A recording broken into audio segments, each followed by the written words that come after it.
Good evening, everybody, and welcome to my heart-to-heart soulful conversation. I'm Charlotte McGinnis, and as always, I'm really grateful that you take the time to tune in and join me and all the fabulous guests that I've been able to offer to you each week. And I'm especially excited about the guest I have today, Reverend Sandi Marnie-Hawthorn.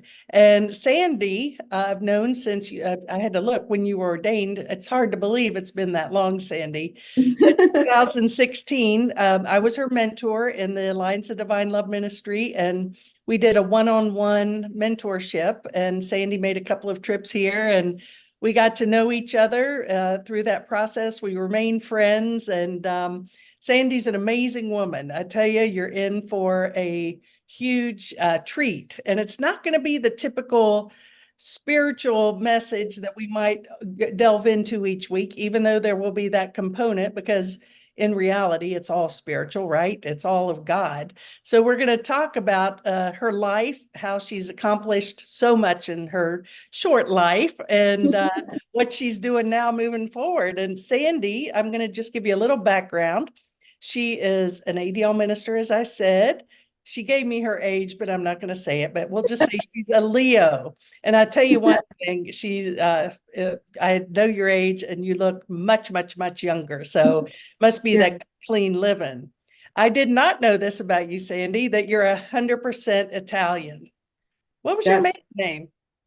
So my main name is actually Marnie, but my dad, stepdad, who adopted me and my sister when I was 12 years old, my born name was Belmonte. My Oh, mom's name was Sierravo. oh, well, So there you go. yeah. I did remember your mom was Italian, but I didn't know that. Well, good for you. Do you ever go to Italy? I've been once, and I've talked to my husband into going this September again. Oh, nice. Are you going to look up some of your old family or? I am. We were able to find them. The last time I was there, I didn't know where they were at, but I now know where they're at. So we're going to go down there. It's in the southern part of Italy, towards the Amalfi coast, and it's good. Yes, we're looking forward to it. Yeah, well, that I've never been, but that's a trip I definitely want to take to Italy. And of course, the food, and I'm a foodie. And you are, I got to say this, Sandi did not put this into her uh, notes at all, but I will, excuse me one sec. I'm just going to close that out. Anyway, she didn't put this into her notes at all, but Sandi is a very fit woman. And I'm just going to ask you about your fitness right now. Because you integrate beautifully body, mind, and spirit. You really do a beautiful example of that. And you really work hard at your physical fitness, right? I know Oh, you. I do. I do. If I feel like that, if you are not fit, if you're not healthy, then you can't minister to other people. You're tired. You're not feeling well. Every morning I get up, I go for my run. I work out at a gym 3 times a week. I do TRX. I even have gotten my husband involved with it, and he says he feels better than he has in years.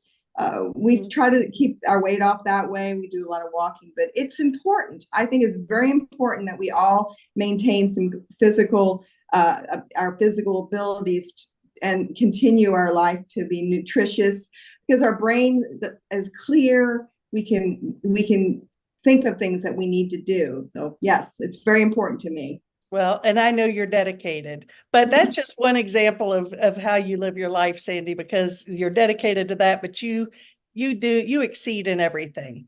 And we're going to talk about that in just a few minutes. But you were born in New Jersey to live there till you were what, 15, and then moved to Kansas City, Missouri.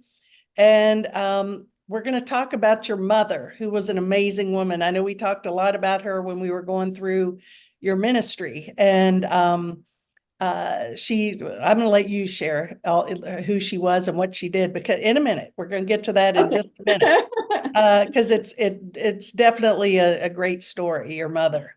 And you've got a bachelor's of art, or no, bachelor's of science in animal science. Yes. And what is that? Animal science. I wanted to be a veterinarian. It's a pre-veterinarian degree. It's a 4-year degree that I got through the agriculture. I was always attuned to the animals, always, and I decided that's what I wanted to be. But that wasn't what was in the cards. I wound up working for the federal government for 38 years in agriculture, USDA, Natural Resource Conservation Service, and it was actually the best choice that a person can make, in my opinion, because I now am retired, 38 years.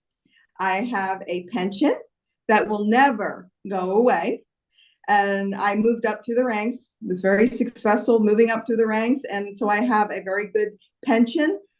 Plus, I've set some good parameters for my life with my studies and my career. Yeah. Well, and the working for the government, I mean, that's a wonderful job. And like you said, the pension and the benefits, and you're still doing a little back work with the government a little, aren't you? Something? Yeah. Would you like me to elaborate on my career with the government? Yeah, I would. I think it's very interesting, actually. Yeah. Okay. So when I was in college, they recruiters for the NRCS, government has the acronyms, NRCS, Natural Resource Conservation Service, and they were SCS back then, came to recruit. And when they interviewed me for the position as an intern, they asked me to change my degree. I said no, I was going to stick with that one. That's what I wanted to do, but I could still do the job if they needed, if they were would choose me. Well, they did, and I became the first female soil conservationist in the state of Missouri. What does that mean? Well, that means that I was working out in the field with our farmers, the farmers of Missouri, there's farmers all over the United States. My state, they hired me and was in Missouri. I worked in the field at the field level, a little 19-year-old chickadee telling these 60-year-old farmers how to conserve soil. It was fun.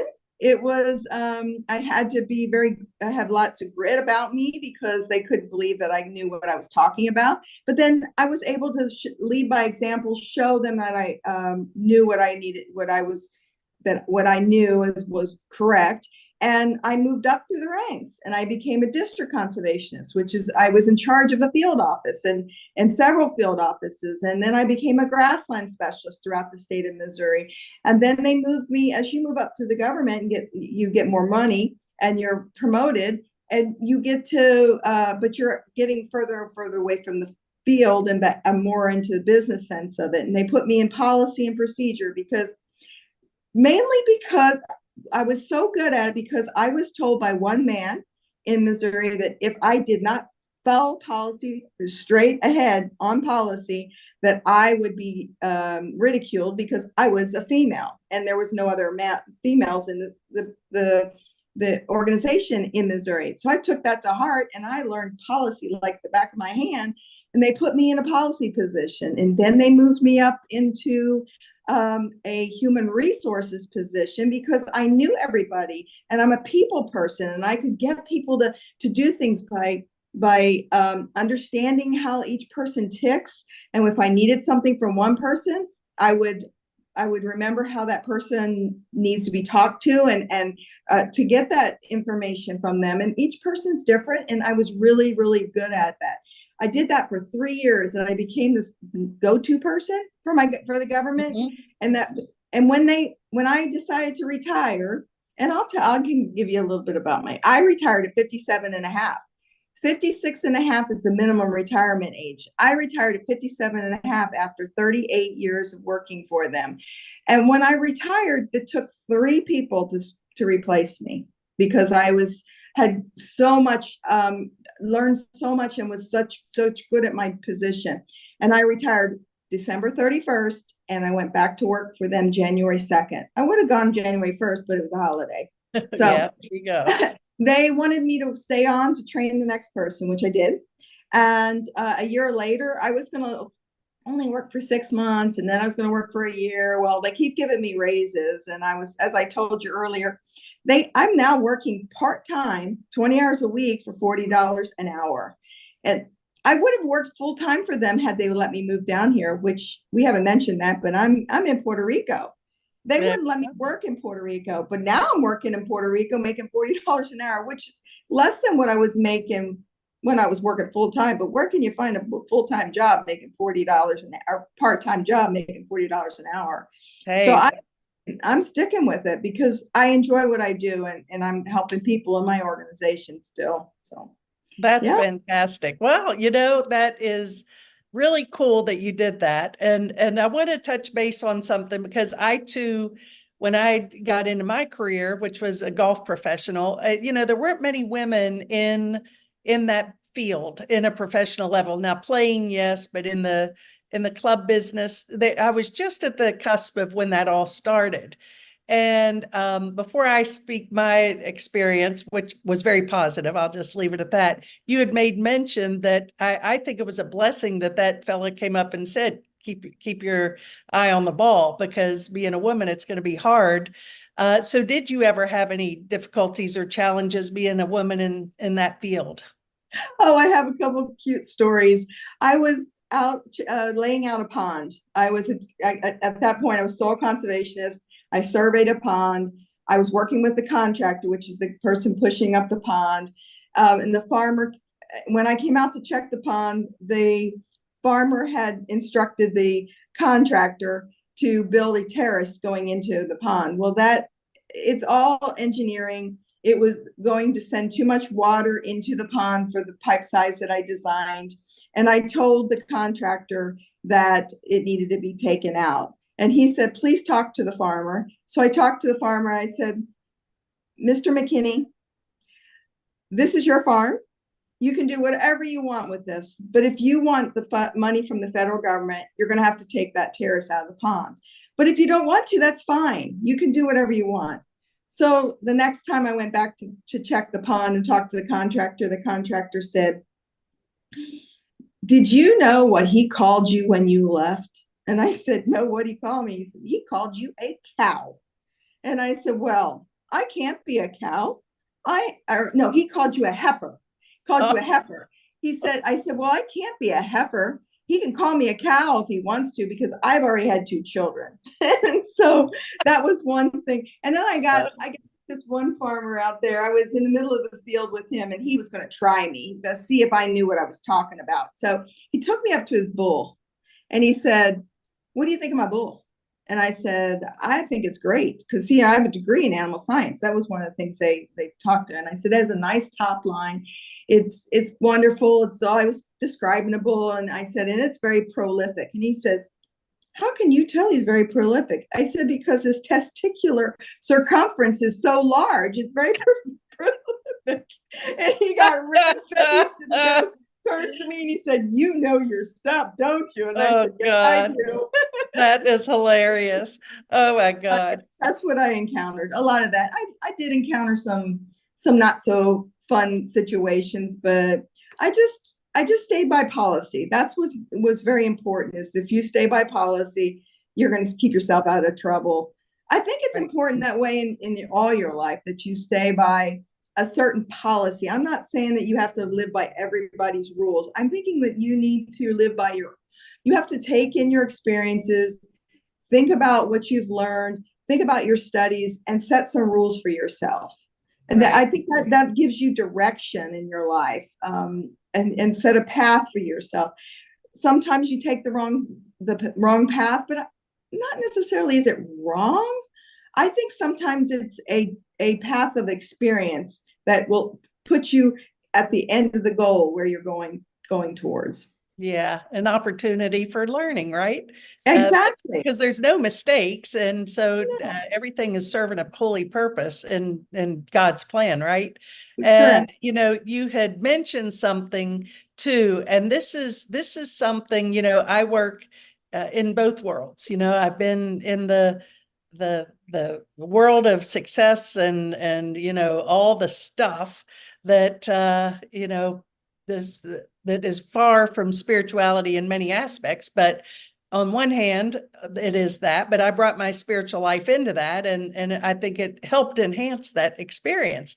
And then there's the world of spirituality, which I've had 2 spiritual centers. I've been involved with the Alliance of Divine Love organization, and So to me, to be, and this is what I admire and respect about you so much, Sandi, is your ability to integrate your spiritual work with your intellect and with your labor and your hard work. And you've really done so beautiful at that and everything. And I've noticed that a lot of times when I see a lot of conflict in let's just say the spiritual arena, the thing you mentioned was you managed to stay above the fray. I'm paraphrasing, because you stuck with the policy. You followed the rules. And I think, as you know, even do need structure, in this three-dimensional world. We need structure and guidelines. And yes, we can sometimes play with those a little bit, but I think right there is such a big point, well taken, is that you follow the rules. You stayed in this business for 38 years. You're successful. You remained above the conflict, and that's important. So thank you for remembering that or reminding us of that. You're welcome. Yeah. Well, so I think this is a good time to go back to why I am who I am. Mm-hmm. Yeah. When I was raised by Reverend Joanne H. Marnie. And my mom and dad were wonderful people, but my mom was a very large beacon in my life. First of all, she was a unity minister, and she didn't just become a unity minister by going to the school in Kansas City. She actually clept out of unity. She was took on a mentor, followed him around, and then he nominated her to go become a unity minister. It doesn't happen anymore, but she took the test and she got 100% on the test. So she became a minister. And she always told me that it was very important that as a person, whether you're a man or a woman, you need to be self-reliant. You cannot live your life thinking somebody else is going to take care of you. And some people may criticize me for saying that, but you just need to be able to take care of yourself in any situation. She also told me that, and my mom, I get a little bit of background on my mom. My mom was a spiritual healer. She cleared homes. She was adopted in the Ho-Chunk tribe, which may be another conversation you and I have about how she did that, because it's a very cool story.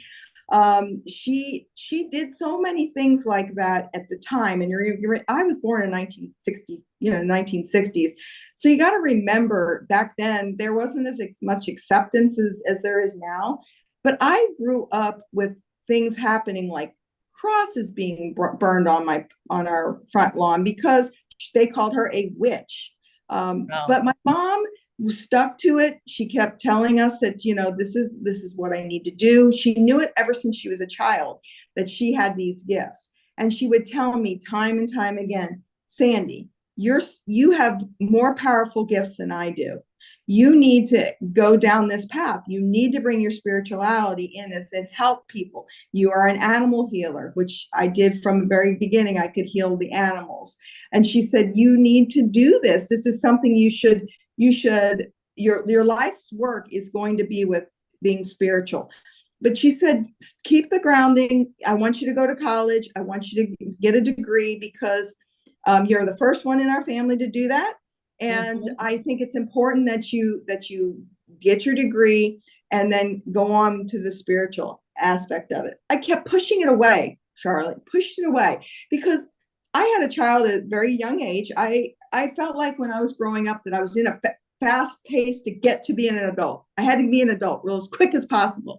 And I did not want my children subjected to what I was subjected to. I thought it was awful. I got crosses burned on the front lawn. It was a terrible experience. I didn't fit in with everybody. I was weirdo, but I was always academically excelled, and so I kind of got in with the academic people, but I didn't get in with the cool people because my mom was not cool. But then so I pushed it away, and then I found myself in a loop of wanting to help people. And I found myself people were attracted to me that needed help. and not all people could I help, but they were attracted to me and they would suck the energies from me. And several of them I spent time with, married to, and I was in a bad, several different situations, which I told you about when we met. And when I explained to you with my current situation, which was 10 years ago, 15 years ago, you told me, gee, it sounds like you're doing the same thing over and over again, Sandi. I'm like, maybe I am. Maybe I am. But at age 50 is when I decided that I was ready to move forward with my spirituality, and to get myself out there, expose myself. I still worry about it a little bit. Like even down here in Puerto Rico, what will they think once they find out some more about me, about what I can do and what I can see? And my husband Kevin is still discovering things happening. And he would say, well, you said that would happen. I said, yes, you need to listen to me. So that now I've taken what my mom has taught me and my goal of becoming successful. And now I'm successful enough that I can take my spirituality and mesh it together and be the light. I have been told time and time again that when I walk down the street, there's just like a light that emits from me. And yeah. I'm not saying it's me. I'm not saying God, I'm God. I'm saying that through God, he has made me this light to help people and lead people. But you also have to know your parameters. You taught me that in our classes. And sometimes there's situations you can't help that person. They need to go to somebody else, but you talk to them and move them on to what they need. So that's kind of what my background is and how I integrated my career and my spirituality. Right. Well, your mother, I remember she was so much a part of our classes, and in conversation you would always share. And the lessons you learned from her were such a blessing and a gift.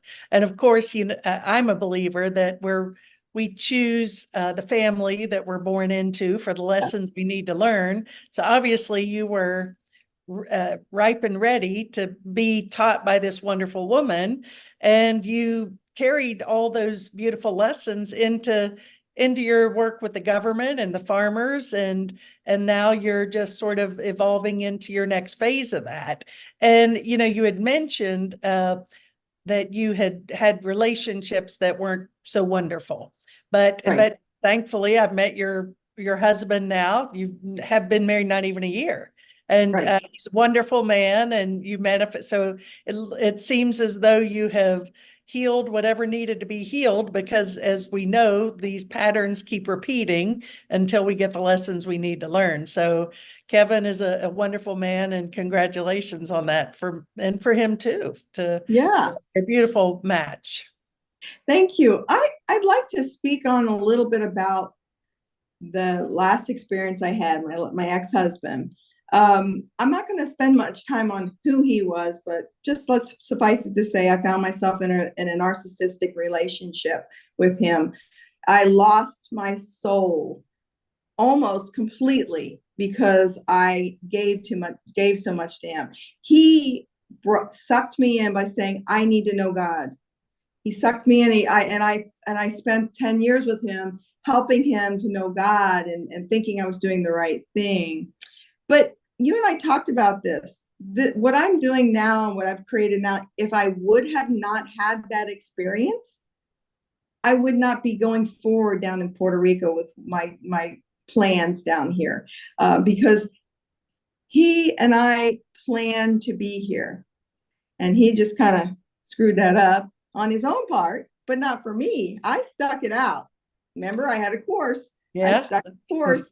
I went through some hard 2 years of a divorce, stuck to it. I mean, just made it a point that this is where I know I'm supposed to be, and learned that I have to stop this pattern. So when this all started, I knew I had to get help. We all need help. We all need help. And I mean, you and I had a conversation when it first started, but I needed to go to somebody that was completely separate from my whole life right now, because that person needed to have such, you know, be very transparent with her. And there is a person that I found her on the internet when it was COVID, and her name's Sarah Ramsey. I wish I would have told her I was going to be on this. She probably would be watching, but maybe I'll show her where it's at. But Sarah Ramsey, she is a life coach. She's a wonderful person. She's younger than me. She went through the same experiences, and she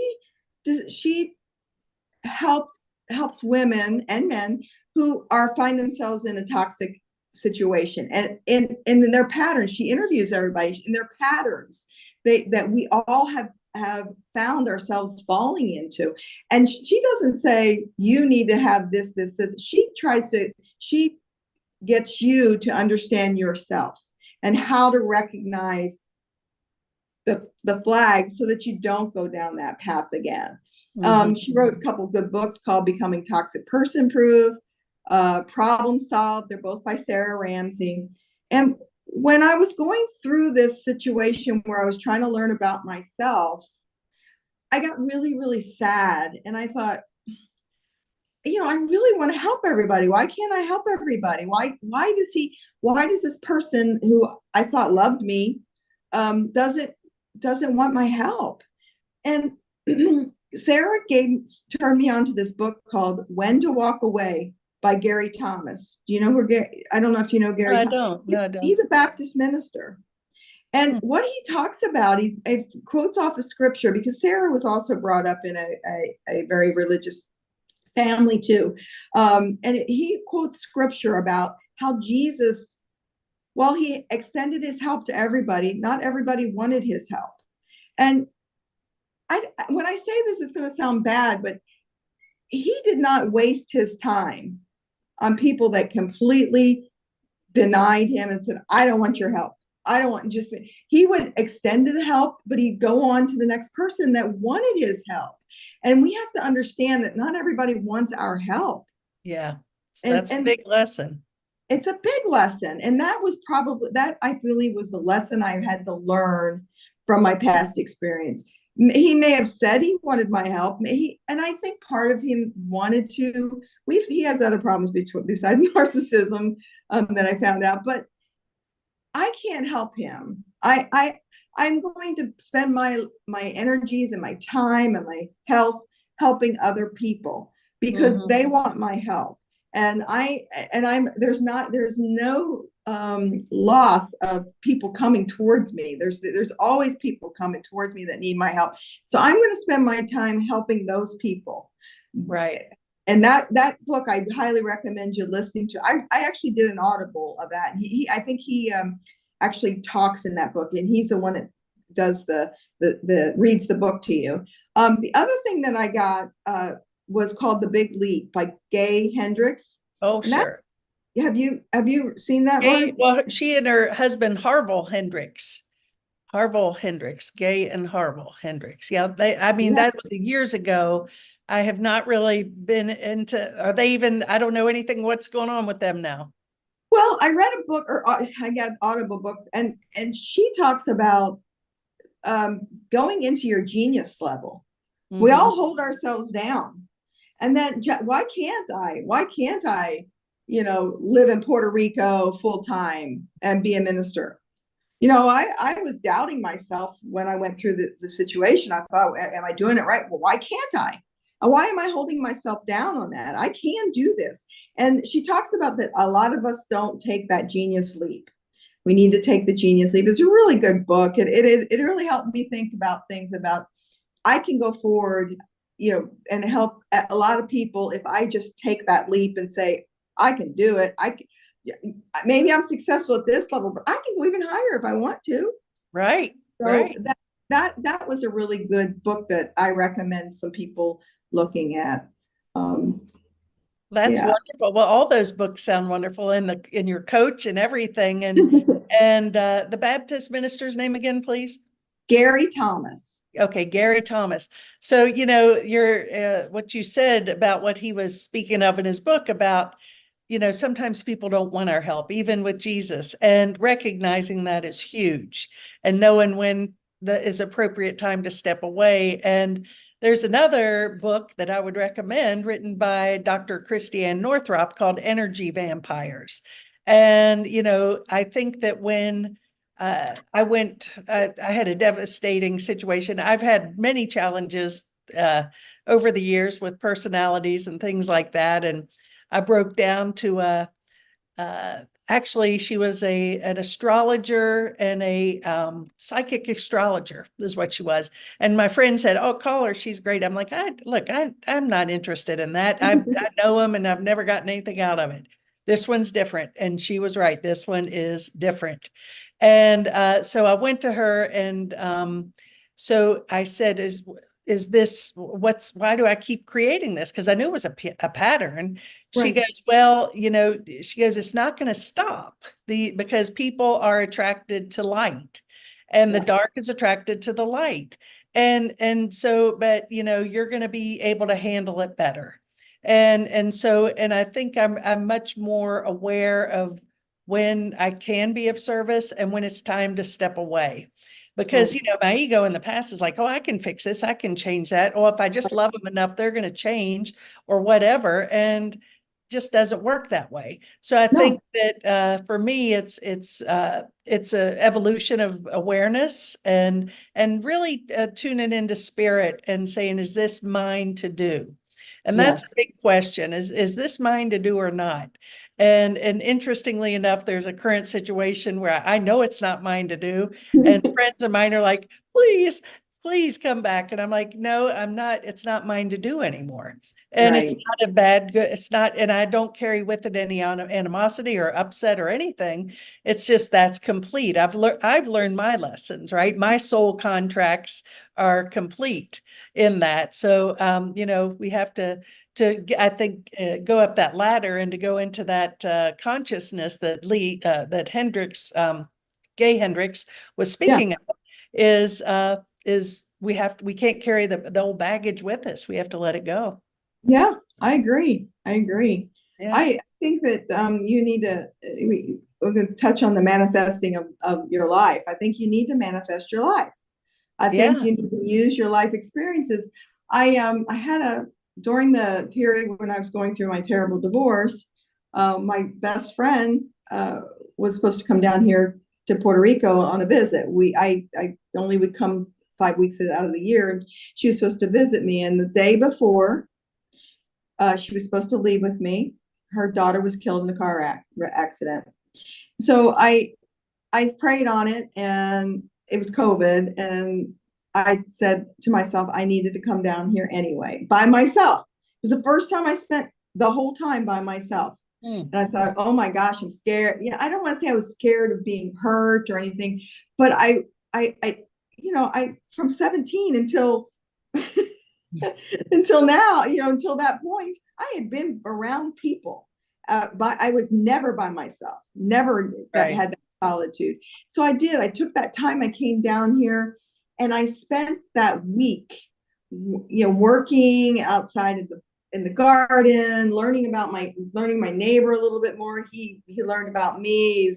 He's such a sweet guy. I call him Dad now, and then at that point, I realized, okay, all this training Sarah has given me, all the books I'm reading, I need to now decide what my course is going to be, and not settle for it, because I was still dating people that were, the same. I was going to be down that same course. And I thought, no, I'm going to put it out there that my course is going to be this, and I'm not going to settle. I'll either be this way, or I'll either find somebody that wants to work, be in a relationship that is very healthy and that will support what my needs are for spirituality, or I do it myself.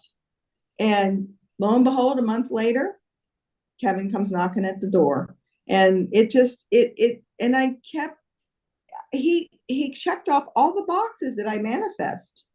And I think that the point is that you have to see it, you have to strive for it, and then you accomplish it. There's no turning back. So Right. Yeah. And don't cave, and I think that too, you've got such a strong sense of self and love of self and confidence. And so, you're going to attract that in.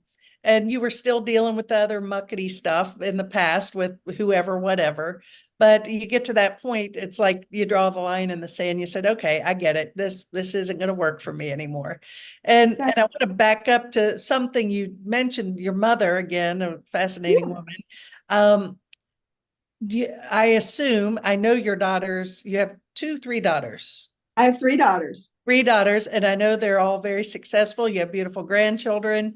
I'm sure you've instilled in them the same values that were instilled. Are any of them gifted or spiritually oriented like you?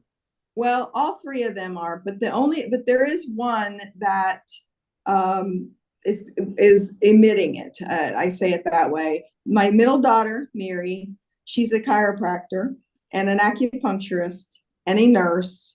And when she started her own business, actually doing mostly horses, so she's animal attuned, but she is so attuned to the person's aura that I had to have conversations with her in the beginning and tell her, you have got to be a funnel, don't accept it in you. You have to be a funnel through you, let it pass through you, because she would take on the burdens of people when she was adjusting people or doing acupuncture of people.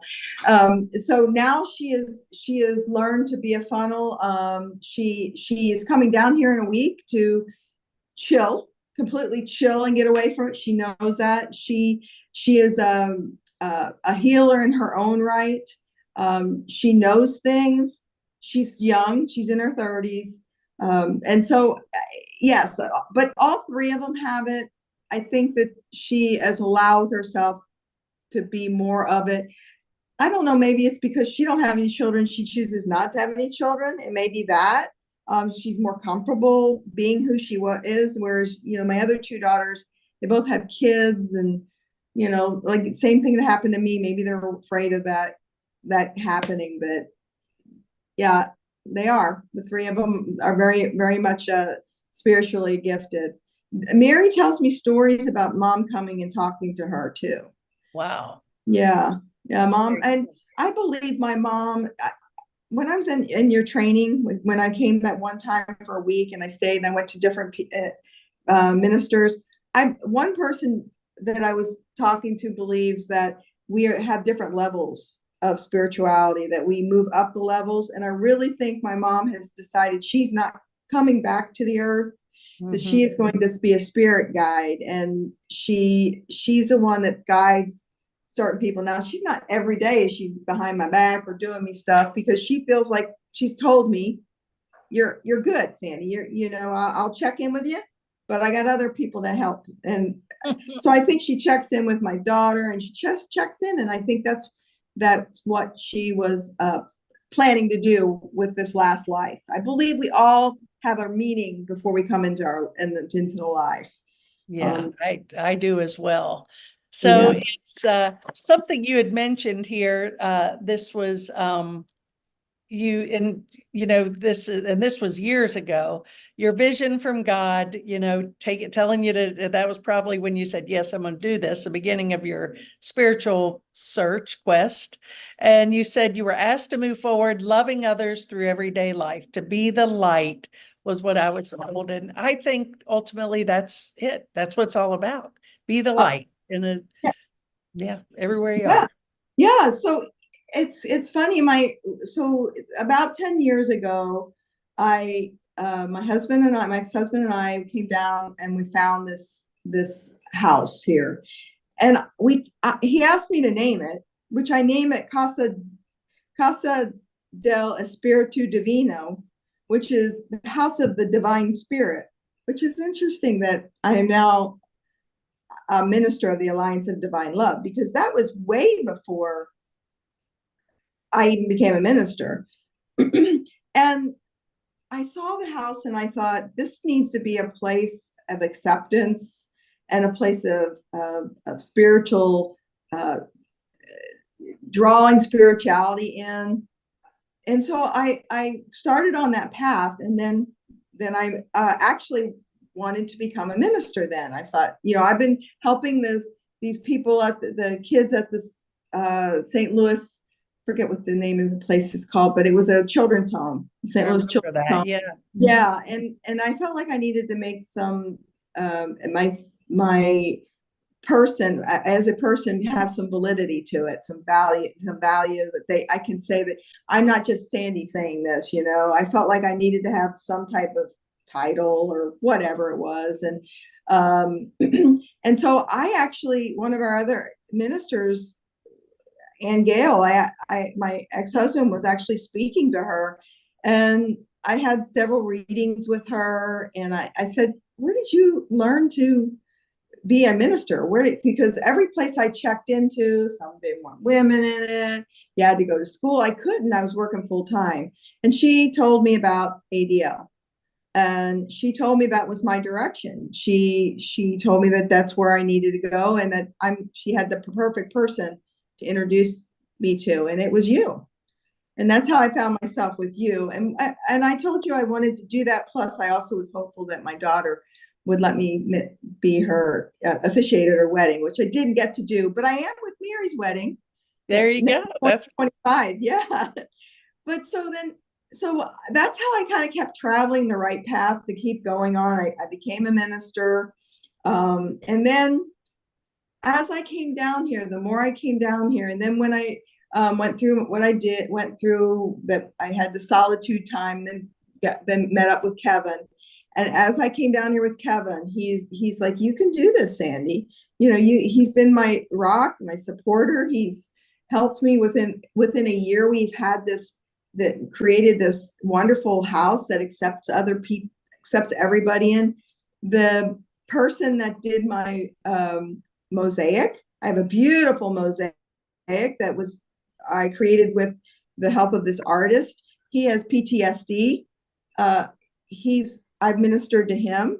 So there's more people. Another lady that I work out with, I minister to her. I mean, it's just, you open yourself up, and I had asked this question, I'm kind of rambling, but I had asked this question to you. I said, how do I get people to want to become a minister? You said, make the connections and it will come. And, my patience, I'm like, I wonder now.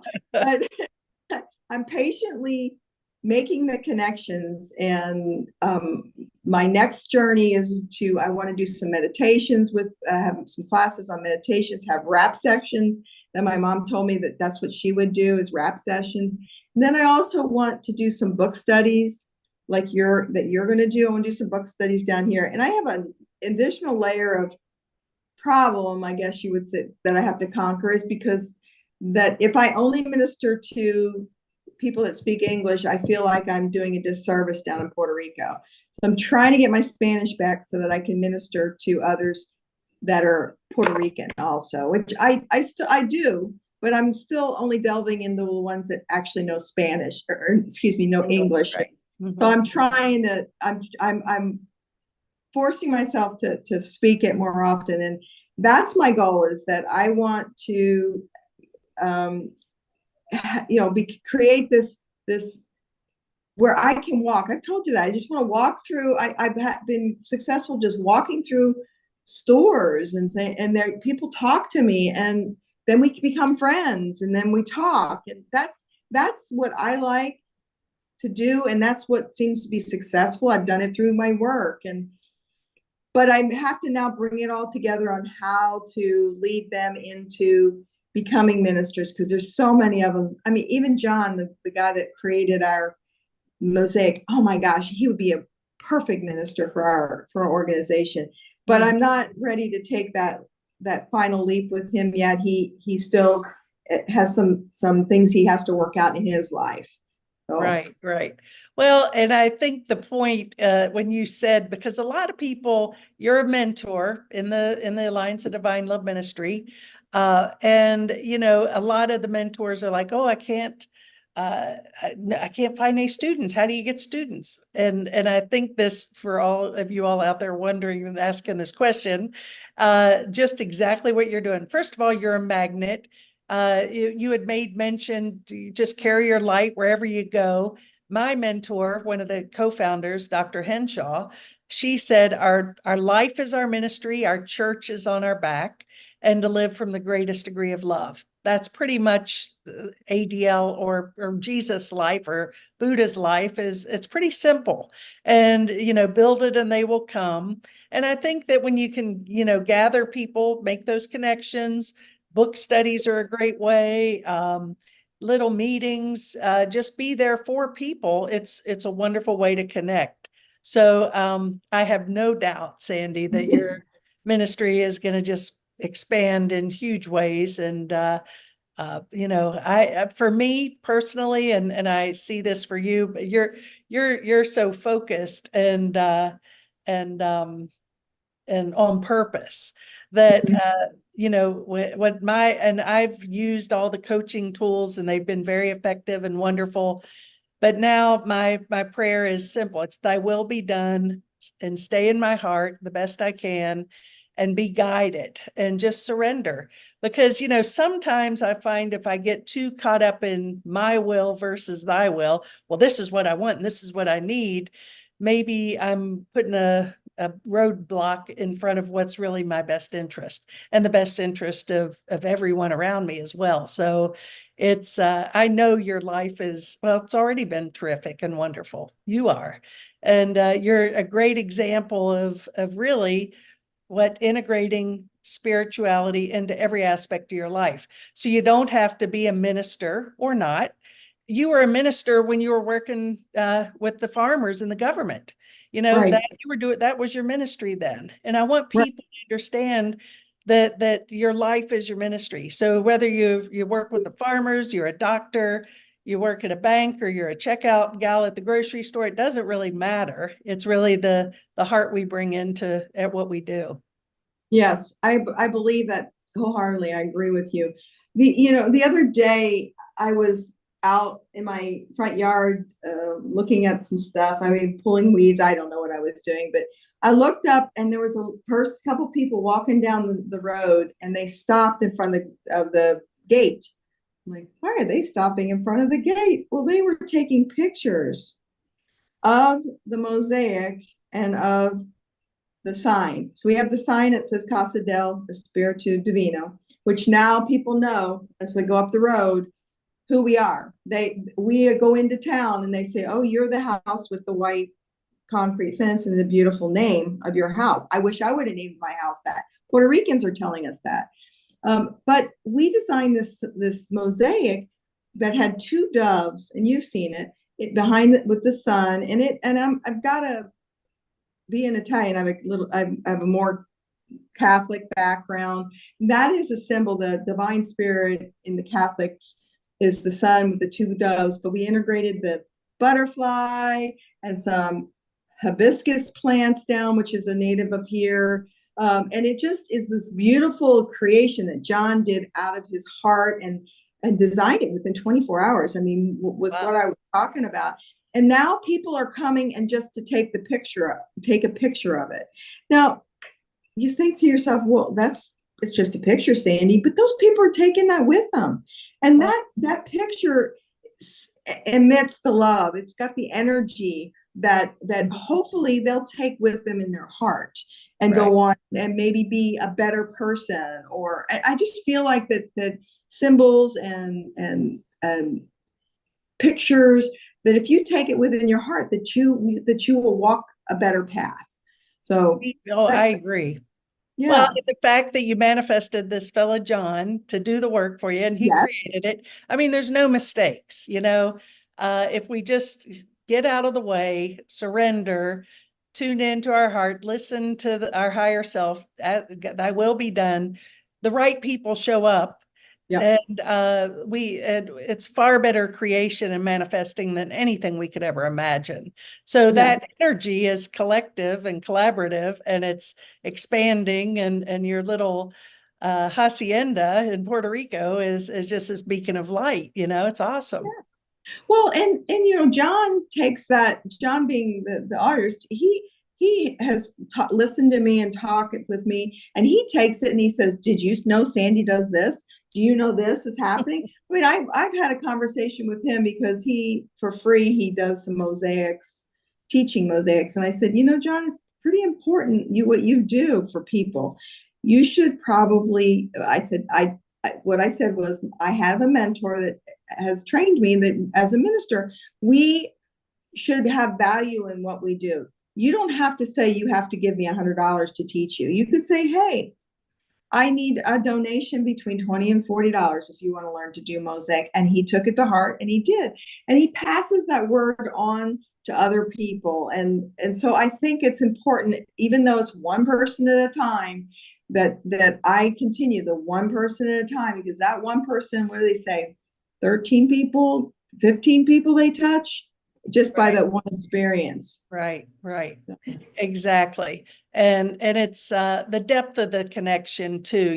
I think that I'd rather have a group of 10 people who are engaged and truly coming from the greatest degree of love than 300 who are just there kind of wishy-washy. So it is, I think, the depth of our relationships changes greatly as we wake up, and we love everybody, we bless everybody, but the right people will show up at the right time. I do believe that always. I do too. Yep. Yeah. Well, Sandi, we have covered a lot. You are amazing in every way, shape, and form. And I'm so happy you agreed to come on today. And I'm sure we'll do this again in the future. And just many best wishes for you and your hubby down there in your beautiful home. And maybe when you're back in this part of the woods, we'll get back together and connect and do something fun. I will. I tell everybody I'm allergic to cold weather, so. Yeah, exactly. Well, it's cold. It's been freezing here. I know. Yeah. I'm sorry. I try not to rub it in when I contact my people up in Missouri when I'm working for them. Like, we're cold. Not me. I'm in a tank top. This is weird for me to have, sleeves on. This is really weird. And I get cold now. I have my house set at 74 degrees because oh wow, we've gotten so used to the heat. But I do plan to come back through there, Kevin's, and I enjoy it. We enjoyed our time with you in Asheville, so we'll be back. And Ellen, oh my goodness, I haven't seen her in so long. I can't wait to see her again. Well, she'd love to see you, and this will happen. And you've always got a place to stay here with us, and look forward to it. But all the best to you. I'm here to support you any way I can, and Godspeed for you, and many blessings, Sandi. And thanks everybody for tuning in, and share this with your friends if you feel like you'd like them to have some of Sandi's good vibes as well. I know that this is a very inspiring, energetic interview, and I can just feel your light coming right from you, Sandi, and to everybody. So you've touched us all. Well, thank you. And if anybody wants to reach out to me, I'd love to talk with them too. Yeah. So tell, how can they contact you, Sandi? What's the best? Probably email. Email is probably the best. It's Sandi with an I .Marnie, MARNIE @gmail.com. Real quick, the reason I have gone with Marnie-Hawthorn, Puerto Ricans have two last names. And I want to honor my mom's name, Marnie, but I also want to honor my husband's name, Hawthorn. So that's why I call myself Marnie-Hawthorn. So. Well, there you go. Now we know. Well, thanks for clarifying that. And I'm just glanced up here. Someone asked me if I have a place for him too. And yes, always for you, my friend. So anyway, we'll look forward to seeing everybody soon. Many blessings. God bless. And see you soon. Namaste. Namaste.